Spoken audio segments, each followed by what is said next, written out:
2월 22일 월요일입니다. 새벽기도 시간에 하나님께서 우리에게 주시는 말씀은 마가복음 9장 2절에서 13절 말씀입니다. 제가 봉독하도록 하겠습니다.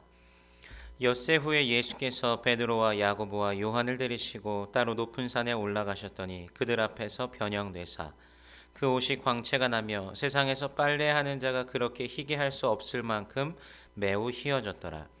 이에 엘리야가 모세와 함께 그들에게 나타나 예수와 더불어 말하거늘 베드로가 예수께 고하되 랍비여 우리가 여기 있는 것이 좋사오니 우리가 초막 셋을 짓되 하나는 주를 위하여 하나는 모세를 위하여 하나는 엘리야를 위하여 하사이다 하니 이는 그들이 몹시 무서워하므로 그가 무슨 말을 할지 알지 못함이더라. 마침 구름이 와서 그들을 덮으며 구름 속에서 소리가 나되 이는 내 사랑하는 아들이니 너희는 그의 말을 들으라 하는지라. 문득 둘러보니 아무도 보이지 아니하고 오직 예수와 자기들 뿐이었더라. 그들이 산에서 내려올 때 예수께서 경고하시되 인자가 죽은 자 가운데서 살아날 때까지는 본 것을 아무에게도 이르지 말라 하시니 그들이 이 말씀을 마음에 두며 서로 문의하되 죽은 자 가운데서 살아나는 것이 무엇일까 하고 이에 예수께 묻자와 이르되 어찌하여 서기관들이 엘리야가 먼저 와야 하리라 하나이까. 이르시되 엘리야가 과연 먼저 와서 모든 것을 회복하거니와 어찌 인자에 대하여 기록하기를 많은 고난을 받고 멸시를 당하리라 하였느냐. 그러나 내가 너희에게 이르노니 엘리야가 왔으되 기록된 바와 같이 사람들이 함부로 대우하였느니라 하시니라. 아멘. 오늘 본문에서 예수님은 베드로와 야고보, 요한을 데리고 높은 산으로 올라가십니다. 이곳에서 예수님은 변형되시사 옷에 광채가 나며 빨래하는 자가 아무리 열심히 빨래를 해도 그렇게 희어지게 될 수 없을 만큼 희게 되십니다. 갈릴리 사역을 마치시고 예루살렘 사역으로 그 마가복음의 이막이 펼쳐지면서 하나님의 나라가 권능으로 임하는 것을 죽음과 부활을 통하여 영광 받으실 예수님의 그 높으심이 오늘 변화산 사건을 통해 은밀하게 그러나 가릴 수 없는 놀라운 광채로 드러나게 됩니다. 다니엘서 7장 9절에 보면은 다니엘의 환상을 통해 본 보좌에 계신 주님에 대하여 묘사할 때 이렇게 표현합니다. 내가 보니 왕좌가 놓이고 옛적부터 항상 계신 이가 좌정하셨는데 그의 옷은 희기가 눈 같고 그의 머리털은 깨끗한 양의 털 같고 그의 보좌는 불꽃이요 그의 바퀴는 타오르는 불이며 이렇게 기록이 되어 있습니다. 오늘 본문에서 묘사하는 예수님은 바로 보좌에 계신 그 주님의 모습을 그대로 묘사하는 오직 전능하신 하늘과 땅의 주인이신 놀라우신 하나님으로부터만 볼 수 있는 그런 광채인 것입니다. 바로 그 하나님의 본체께서 말씀이 육신이 되어 이 땅 가운데 오셨고 이제 사랑하는 백성들을 구원하시기 위한 그 속죄를 향한 걸음에 저 하늘에서부터 인간의 몸을 입으시고 그 고뇌와 고통을 다 감당하시기 위한 걸음을 이 하늘에서부터 지금 환호하고 있는 그런 장면입니다.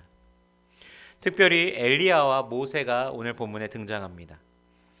말라기 4장 5절에 보면요. 여호와의 크고 두려운 날이 이르기 전에 여호와께서 엘리야를 보낼 것이라고 말씀하시며 마지막 때를 바라보며 하나님의 구원을 바라게끔 합니다. 또한 모세는 신명기 18장 15절에서요. 내 하나님 여호와께서 너희 가운데 내 형제 중에서 너를 위하여 나와 같은 선지자 하나를 일으키시리니 너희는 그의 말을 들을지어다 이렇게 기록하고 있습니다.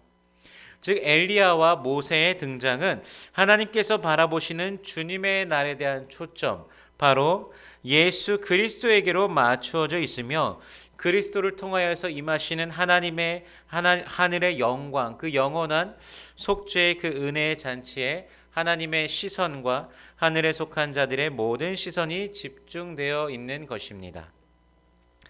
이런 장면이 우리 눈앞에 펼쳐져 있다면 우리가 과연 어떤 반응을 보일까요? 우리 여기 교회를 세웁시다. 주님의 영광이 나타난 자리입니다. 모세가 엘리야가 나타난 자리입니다. 이곳에 머무릅시다. 이곳에 있어야 인생의 문제가 해결됩니다. 그 장소에서 무언가를 계속해서 하려고 할 것입니다. 베드로도 마찬가지로 여기 있는 것이 좋사오니 우리가 초막셋을 짓되 주를 위하여 모세를 위하여 엘리야를 위하여 지어서 모시겠습니다. 하지만 이렇게 말한 것은 생전 처음 보는 그 엄청난 광경에 몹시 무서워하면서 어찌할 바를 모르면서 말하는 것이었습니다. 이때 성부 하나님께서 등장하십니다. 구름이 와서 덮는 것은 하나님께서 영광 중에 나타나실 때 볼 수 있는 장면입니다. 그리고 말씀하십니다. 7절 하반절에요. 이는 내 사랑하는 아들이니 너희는 그의 말을 들으라. 그리고는 아무도 보이지 않고 오직 예수님과 3명의 제자들만 그곳에 남습니다. 오늘 본문의 시작 그 2절에 변형되사라는 단어를 좀 집중해서 보기를 원합니다. 변형되다, 완전히 바뀌다라는 뜻을 가진 단어는 메타몰프라는 단어입니다. 메타몰프. 오늘 본문에서도 이 단어가 쓰이는데요. 본문에서는 메테몰포세라고 쓰였습니다. 변형되다가 즉 수동형으로 쓰인 것입니다. 예수님에 의해서 변형된 것이 아니라 하나님에 의해서 변형되었다, 하늘에 의해서 변형되었다라고 지금 본문에서 표현하고 있는 것입니다.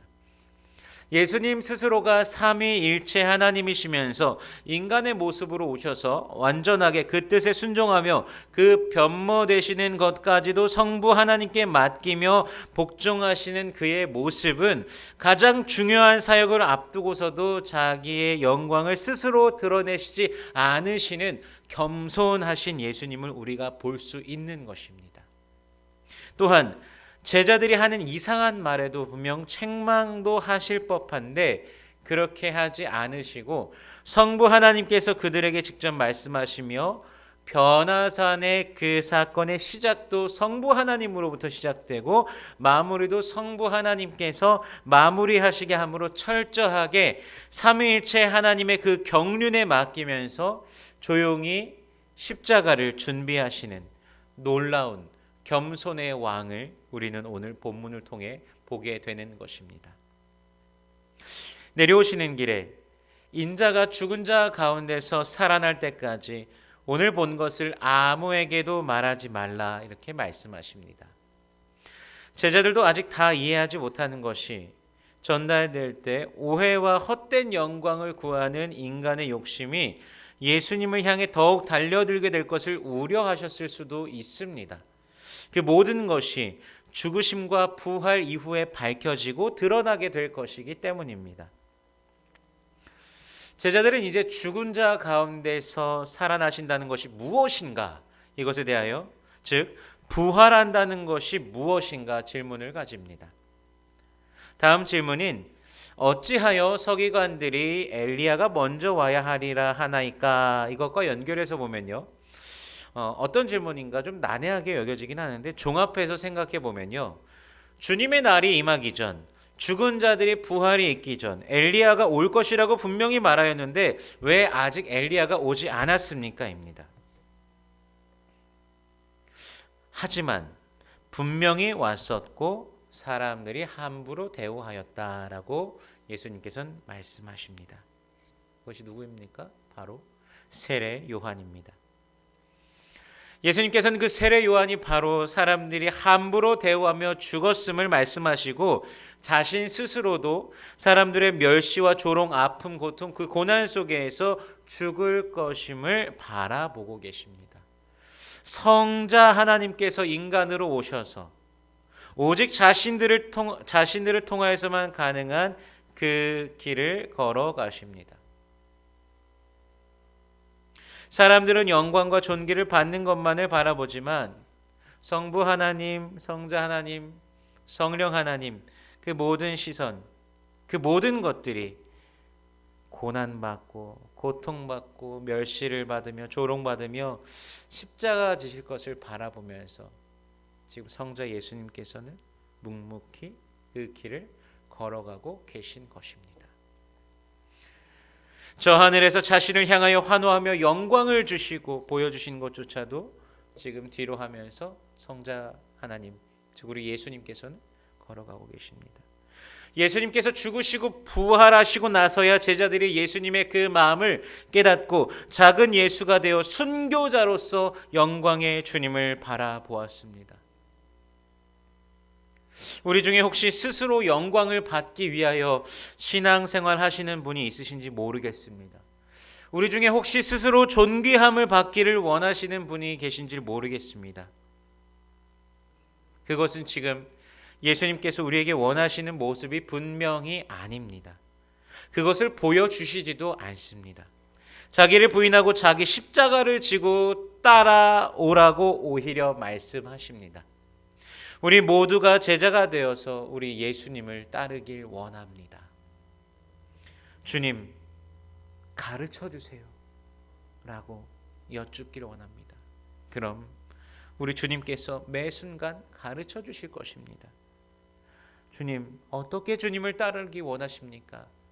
가르쳐 주시옵소서.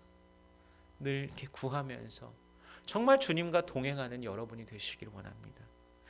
우리 주님과 우리의 시선이 동일한 곳에 머무는 그런 우리가 되기를 원합니다.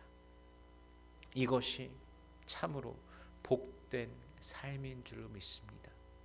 영원하신 주님과 동일한 시선을 가질 수 있는 그 영광을 늘 취하시며 참된 복을 그렇게 받으며 오늘도 살아가는 우리 성도님들의 삶 되시기를 주님의 이름으로 축원합니다.